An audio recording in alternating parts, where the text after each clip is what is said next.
Hallo en hartlik welkom. Julius Malema se EFF-party sê boere is diewe wat grond van die inheemse bevolking gesteel het. Die grond moet sonder vergoeding genasionaliseer word. Die staat moet dan as trustee daarvan optree en elk wat wil boer moet aansoek doen. Onlangs in die parlement het dit tot 'n relletjie gelei toe eers Julius Malema en daarna sy kommissaris oor grond en landelike revolusie, Andile Mqitama, Pieter Mulder van die Vryheidsfront Plus toegesnou het oor grond. En dit het later amper tot 'n vuisgeveg gelei toe Pieter Groenewald vir Mqitama buite die parlement gekonfronteer het. Mqitama het ook in 'n brief aan Sir Richard Branson geskryf dat hy gesteelde grond gekoop het in Franschhoek. AfriSake het onlangs 'n beraad gehou waar kommer uitgespreek is oor verskeie maatreëls wat eiendomsreg soos in die grondwet omskryf en gewaarborg verwater. Verder bestaan verwarring oor watter model nou eintlik toegepas behoort te word om grondhervorming te versnel terwyl voedselsekerheid gehandhaaf word. So, kom ons praat oor plaasbesit en grondgebruik. Ons gaste is Mandisa Makasini van die EFF en Cornelius Janse van Rensburg, AfriSake. Maar eers hoor ons wat sê professor Patika Ntuli, 'n kunstenaar en geskiedkundige. In the context of South Africa, the land question is quite a very critical one. And the land is critical not only for its economic value, but also for spiritual value. When you raise the issue of land, you are raising other people's tempers, you are raising people's kind of anger. I think the 1913 Act that appropriated 87% of the land for the settler community and 30% for the black people has been a very contentious one. But that's a historical event. We have got the Constitution that is a very celebrated by the world over, that we have got to do what we have to do according to the Constitution. And then the appropriation of land, without compensation, lies in the world of anarchy, not in a democracy. It will be very difficult to find somebody who sits in Parliament, who respects Parliament, who is proud to be a member of Parliament, but at the same time, people would want to come up with the issue of anarchy. That becomes a very serious contradiction in terms. We are in a position in South Africa that increasingly younger people are working together, they go to school together, they fall in love together, they are creating a new kind of South Africa, and yet we still have got a few people who are still stuck actually into the past. The issue of Zimbabwe and the land grab is also being looked at outside its understanding. What were the agreements that were made between the British government and the Zimbabwe government? What was the 10-year lease? Willing seller, willing buyer, deal. That's what South Africa is actually offering. Willing seller, willing buyer. The land belongs to those that are occupying it at the moment. It's government that can then make interventions. But at the same time, there are very progressive ways, like some farmers in the Cape, wine farmers, who have given part of their land to the people who have worked there all their lives and help them to start their own businesses while they are still working for the farmer. The people are independent, they are they've got their shares, they are running their own business. You can't even raid that farm because you are going to be blocked by the people who have been given that. So in other words, the way forward is that government should clarify its land claim processes, work up the issue of willing seller, willing buyer principle. If it means that government has got to buy some kind of a land in order to give back that land to the people who actually deserve it, those can actually be done within a democratic dispensation. 'n Paar perspektiewe van professor Ntuli, baie dankie daarvoor. Ek wil net ook een dingetjie regstel. Mandisa sê vir my haar van is eintlik Mashego en nie Makasini soos wat ons gesê het nie. Sy staan eintlik in vir Andile wat hier so moes gewees het. So ons is baie dankbaar dat sy op kort kennisgewing hier so is. So I want to start with you. If you think about land, do you have an emotional attachment to land? How serious is it for you as a human being? Firstly, I'm a single parent, and it's a struggle surviving Johannesburg. Being an African female who's basically inherited poverty as part of your genetic makeup. And so it's very simple. The land issue is not only emotional and it's not only sentimental, it's just a practical issue for us Africans. We don't have access to land for our own, private use, to have a house to live in. So it affects That was the case? It affects issues of shelter. No, that is the case.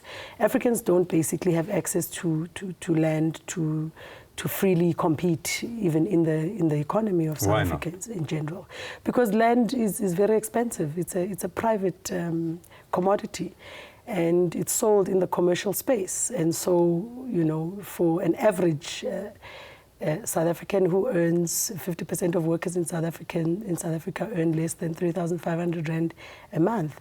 So that doesn't, what property can you buy with that? Okay. What land can you buy? I understand that financial argument, but on an emotional level, let me finish. You may put up the argument and say that I might have access to land in the former Gangwane, for instance, which is the area where I predominantly grew up in, or in the former KwaZulu, or in the former Qwaqwa. That land, we all know, is not, firstly, even suitable for basic agriculture, for instance, because when the Land Act was passed, and before even the Land Act was passed, when the massive displacements of Africans happened in this country, Africans were basically shoved to the periphery of whatever land was available and shoved to dry, unusable land and small Let's portion get into this whole issue of stealing the land. Yes. Who stole land, when, and where? Yes, I think it's a well-documented fact that Europeans arrived in Africa, I think even from the 14, if not 1500s. Other parts of Africa, in South Africa, we have a formal date, 1652, that basically notes the official arrival of Jan van Riebeeck. And Jan van Riebeeck, from my understanding, is not African, he's a European. Pretty much like yourself. And so we are not going to shy away from stating facts and truth simply because we are afraid of white people, because we are not. We live with whites as fellow citizens in South Africa, and in order to build a positive relationship with white citizens in South Africa, we must be honest. Whites stole the land in South Africa. It was stolen from us. In fact, stealing might even be mild because our people were killed. Our people were murdered. If you read the history, there are so many things that went on in South Africa. The San people who arrived here probably 14,000 years ago. The Khoi people who were here 2,000 years ago, they fought with each other. They fought with the Xhosa people. The Xhosa people fought them. I'm not sure. I can't engage in you. The Mafekan, all the things that happened. I can't engage on that level because the San people that you talk about are Africans, firstly. Secondly, I might even be a descendant of the Khoi because my mom is Xhosa. We are Africans. We are not non-Africans. The San people actually lived all over. Secondly, so the land actually belongs to them. That was my first point. My second point, the San people didn't arrive here. They're Africans. They were here. And there's all another other argument, Africans, this concept of Africans having arrived somewhere within the borders of Africa is wrong. We mustn't digress. No, there's from the another conversation. The reality is that whites stole the land violently from Africans. That is the reality. And the sooner we all accept the truth, the sooner we'll be able to move on and discuss real issues of how are we going to move this country to the place where 79.2% of this population, which happens to be African, and majority living under squalor and serious poverty, how we can get that part of the population to have decent lives and to partake in this economy in a fair and equitable manner. I understand that. Cornelius, nou jy, die hele kwessie van steel, wat is jou perspektief daarop? Nou, Freek, dit is 'n infame leuen. Rasse kan nie grond steel nie. 'n Ras, mense gebaseer op kleur, kan nie eiendom besit nie. Individue en gemeenskappe kan wel. Indien daar enige vorm van diefstal histories sou plaasgevind het, is daar 'n paar goed wat bewys moet word. Die eerste een is om te kan identifiseer wie was die spesifieke eienaar van 'n spesifieke bate gewees. Naam en jy moet hom kan identifiseer. Tweedens moet jy kan bewys watter spesifieke bate was gesteel gewees. Dit kan nie gedoen word nie. Derdens moet jy op die individu kan wys wat daai grond gesteel het. Nou die EFF se verstaan van geskiedenis behoort bevraagteken te word. Maar sy kan argumenteer, groepe het saam opgetree, soos die voortrekkers, en hulle het Silikaans byvoorbeeld verdryf uit die ou Transvaal uit in die huidige Zimbabwe in. Kom ons vat dalk net die vroeë geskiedenis. Die swart stamme in Suid-Afrika het gemigreer van Suid-Sudan af.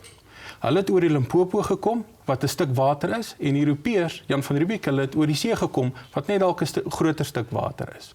Beide het hier aangekom en is settlers. Die swart stamme het die Khoisan uitgemoor en verdryf na die dele van hierdie land toe wat woestynagtig is. Wat het toe gebeur? Op daai stadium het die gemeenskap of die stamme soos wat ons dit vandag sien nog nie vorm aangeneem nie. 'n Goeie voorbeeld is, in 2012 het die Zulus hul 200-jarige bestaan gevier. Die Afrikaners is al 360 jaar in hierdie land.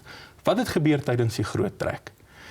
Silkaats, en net na die Mefakane, het honderde, duisende swart mense in hierdie land uitgemoor. Van hulle het gevlug so ver as Angola, so ver as Kenia. Toe die boere in die binneland inkom, was dit 'n niemandsland gewees.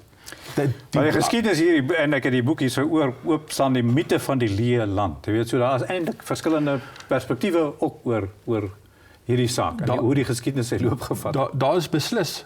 Ek meen, die feit dat ek sê daar was 'n niemandsland gewees, beteken nie daar was nie ander mense gewees nie. Beteken nie daar was ander dele van die land gewees wat wel beset was nie. Kom ons vat dit verder. Hoe het die voortrekkers grond bekom?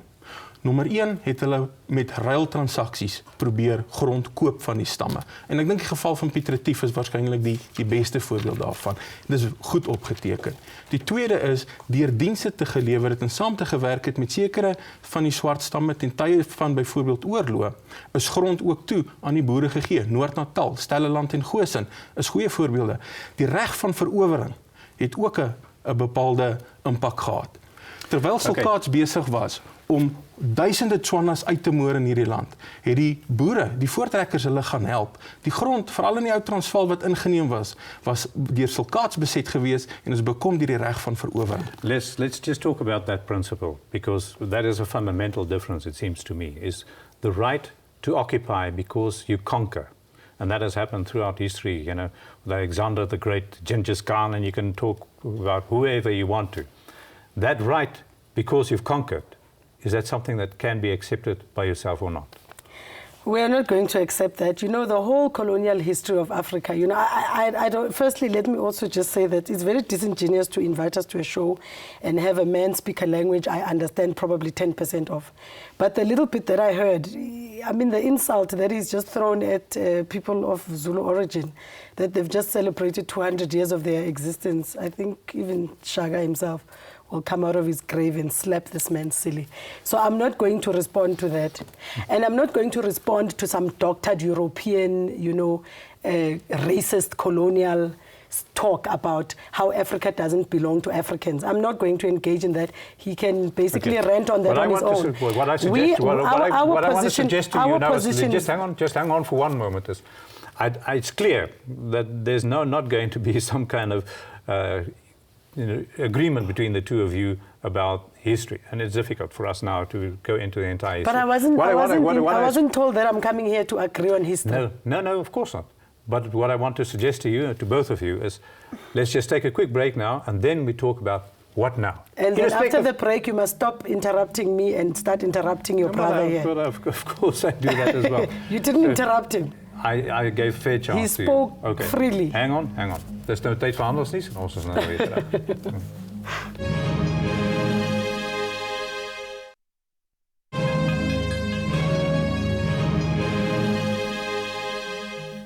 Welkom terug. Ons gesels oor die besit van landbougrond en oor die vraag of die boere die grond gesteel het. Maar nou wil ons vorentoe gaan en kyk of ons kan uitkom nou, maar wat nou vorentoe? Die geskiedenis is 'n moeilike ding, maar wat nou vorentoe? So, let's start with you.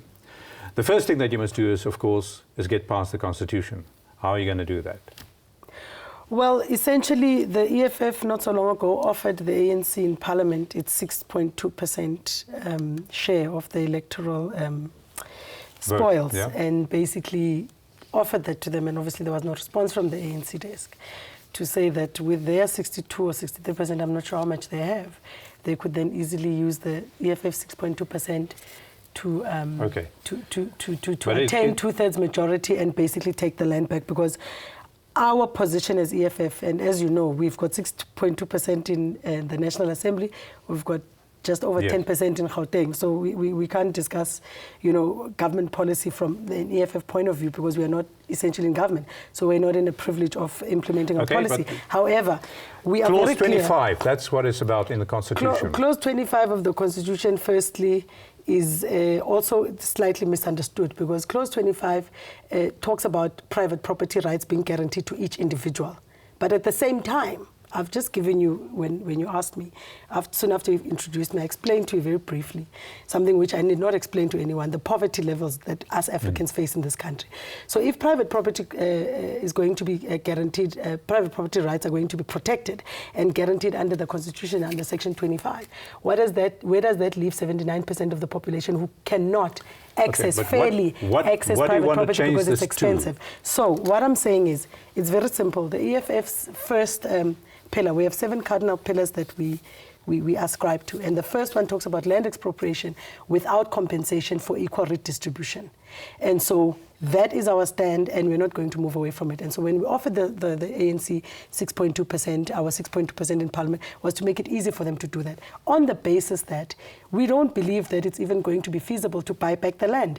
At the rate at which the ANC is going now, 8% of land has been given back through their willing buyer, willing seller policy.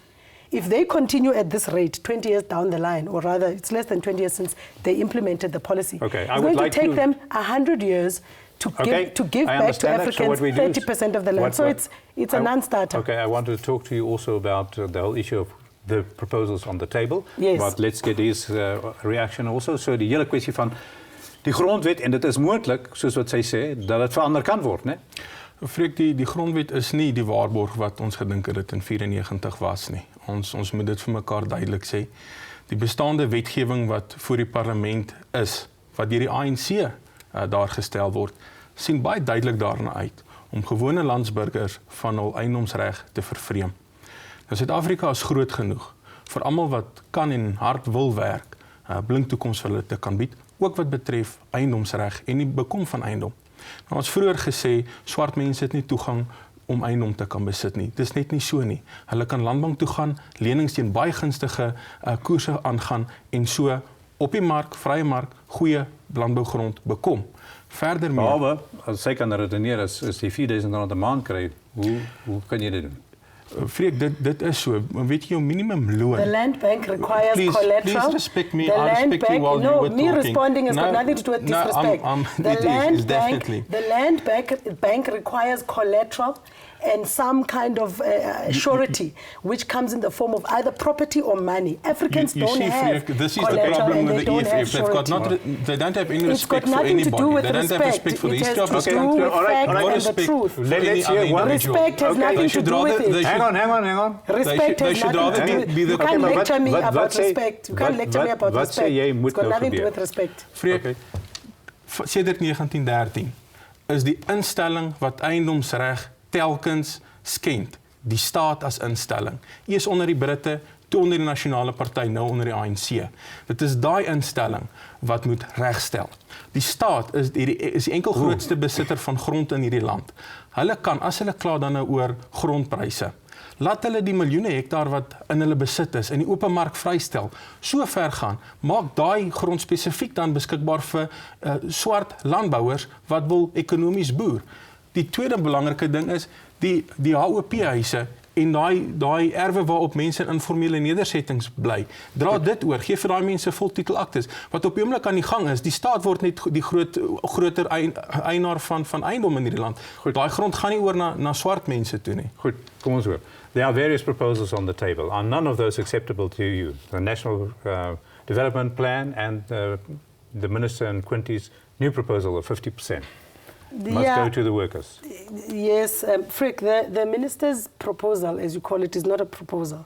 It was an announcement. And the ANC itself is at loggerheads about this issue. And that's their business, their internal disagreements are really their business. It doesn't concern us. It was an announcement. It's not government policy.